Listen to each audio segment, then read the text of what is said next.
McGill of hurdlesfirst.com and the Hurdle magazine, and today we're going to do our third in a series of instructional videos. First one was on the lead leg, second one was on the trail leg, September and October, and today for the November issue we're going to do the lead arm.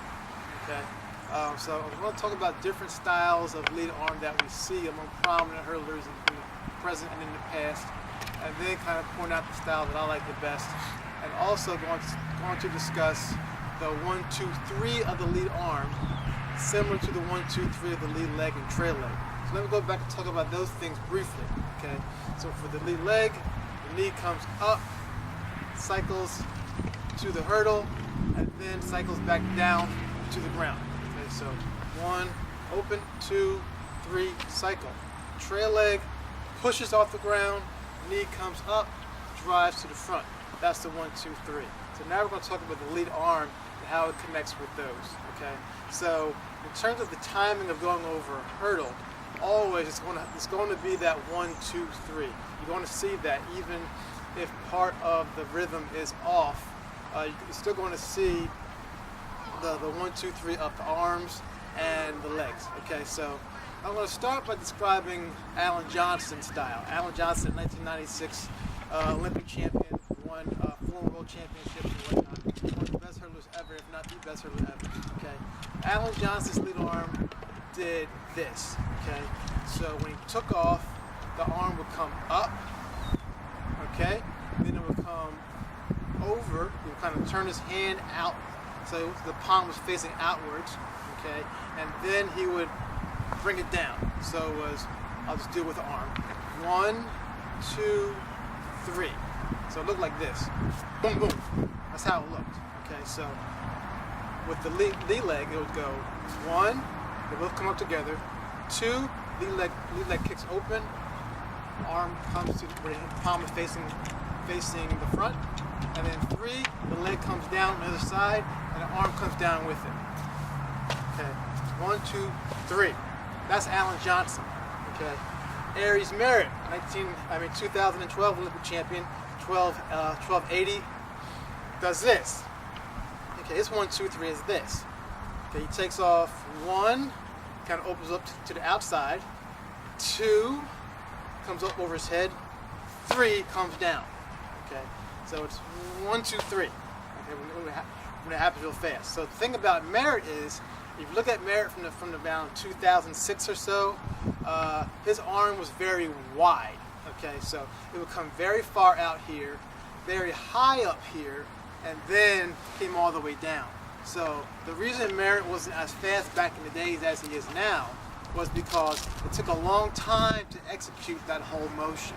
Okay, because the legs can only go as fast as the arm does. So if the arm is going real wide and real high, the leg will as well.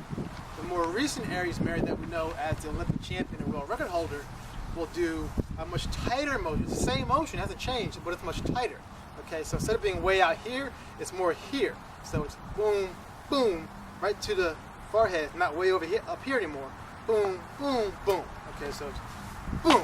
Okay, that's the Aries Merritt that we see today. Okay, Liu Xiang, probably the best technician ever. I always claim Liu to be the best technician ever. Does have a bit of a flaw in his lead arm, but you can argue that it helps him more than hurts him. You know, because he's run 1288. So here's what Liu does. Liu gets to here, 1, and instead of having a 2 that opens, his 2 comes straight down. So it's 1, 2. Okay. So while his lead leg is opening up, his arm is coming down. So it's kind of like a much more efficient, economical motion. Is boom, boom. Okay. So one thing you may have noticed if you're watching Liu Xiang races or any videos of him, you may notice that his arm swings back real far behind him when he lands.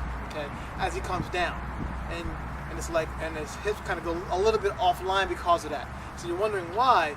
I just explained why. Okay, let me slow it down for you. So the 3 part is going to bring him back here. Okay, so it's 1, 2, 3. That's what happens. Okay, it never really hurt him that much. It wasn't really a flaw that made him run slower. But I do wonder if if the arm didn't spring all the way back here like it does, if he could have run even faster than he did. Okay, but if you're wondering why he had that little twist at the end and why his lead arm came so far back, that's why. Okay, what made his style so efficient is that his lead arm was in descent mode sooner than anybody else's. Okay, his lead arm was descending before his lead foot had even reached the crossbar. Okay. Okay, the style that I like the best is neither Alan, Aries, or Liu.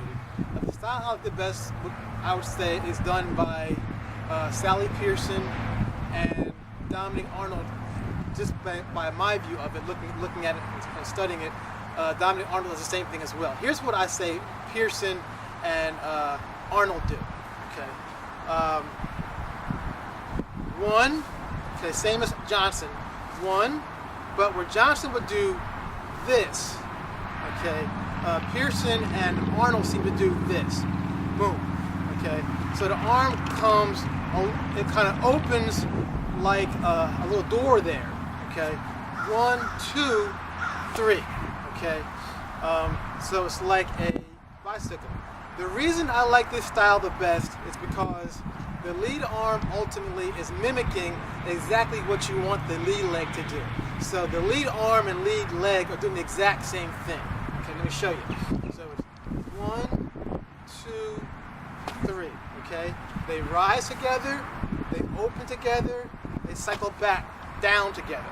Okay, beautiful. That's why Sally Pearson is so efficient. That's why Arnold was so efficient with this hurdling, because that lead arm never stopped moving.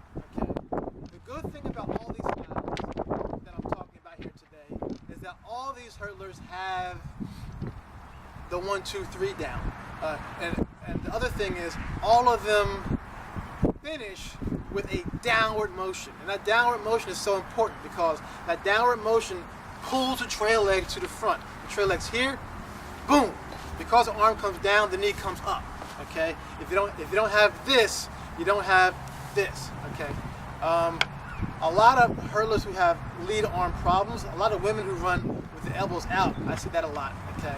What happens with that is when your elbows are out, your arms come across. Okay. And so when it comes across, the arm's going to come not down, but out the other way. So it's coming across this way, comes back across that way. And what happens is the trail leg follows what the lead arm does. So if my arm's coming across, my trail leg's now going to be wide with it. See, it's going to be way out here instead of driving up. Okay, so it's going to be too wide. It's not going to reach the front by the time the lead leg lands. Okay. So if you look at someone like Alan Johnson who does this, now this is a lot different than this. You see the difference? Alan Johnson is not going across his body. He's still going up and down. That's why it works. Okay. Some hurdlers will go across their body, and once you go across, you're going to come across the other way. You can't help it. Okay. Now some women do this, which I think is okay because you still end up coming down. What I call the karate chop move. Okay, where the lead arm comes across the body, but still going up. So it's not swinging across, but it is crossing that plane here, across the nose and stuff. So you go here and then karate chop like that. Okay. So the good thing about it is she's still coming down, but there is some lateral movement. I can feel my hips twisting when I do it. There is some lateral movement there, so that is not as efficient as other styles. Okay. So the whole thing is you want the lead arm to be the leader of the whole hurdle action. Okay, as I said earlier, the legs can only go as fast as the arm does. So the arm has to lead the way. Okay, it has to force the issue. Okay, it's got to be fast. It's got to be moving. Okay, so in your own studies, you look at some of the styles of hurdlers. Most hurdlers that you see, all hurdlers that you see really, are going to fall under the category of one of the categories that I've talked about today. A lot of people look a lot like Alan Johnson, especially people who ran in that era. Everybody's era specific. So a lot of the hurdlers in Johnson's time did this. Okay, a lot of hurdlers now do this because that's what Aries does.